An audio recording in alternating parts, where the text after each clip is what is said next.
China's new innovation advantage. The future of the Chinese economy lies in innovation, and everyone in China knows it. The story of Old Yang and the growth of mobile payment. But life changed dramatically for him in 2015, when everyone in Beijing abruptly stopped carrying cash. That kind of penetration explains why in 2018 WeChat Pay did 1.2 billion transactions a day, whereas Apple Pay did 1 billion a month. Young China. Though this article focuses on the under-examined will of Chinese citizens to try and to trust new technology, the specific way China widely adopted mobile payment was paved by two groups: Chinese innovators, who are increasingly at parity with their Silicon Valley counterparts, and the government. India's counterexample.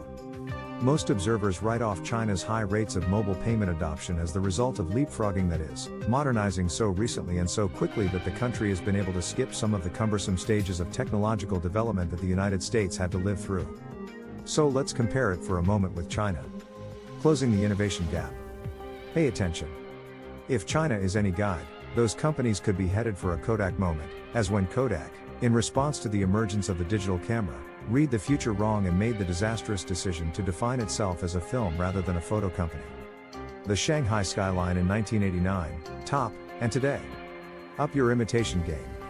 It's what Amazon did when it modeled its Prime Day, a wildly successful annual event during which Prime members receive all sorts of sale offers and discounts, on Alibaba's Singles Day. What is second nature to your China team may be revelatory to your other teams. Stay informed constantly and consciously. Measure and use adaptiveness.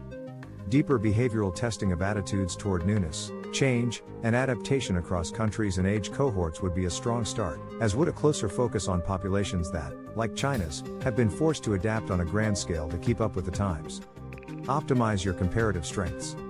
By the time the Trump administration sought to ban it in the United States for security reasons, just 3 years after it was released, the app had already captured nearly 100 million monthly active users in the US. TikTok's problem was perception, not product, and it has managed to overcome that.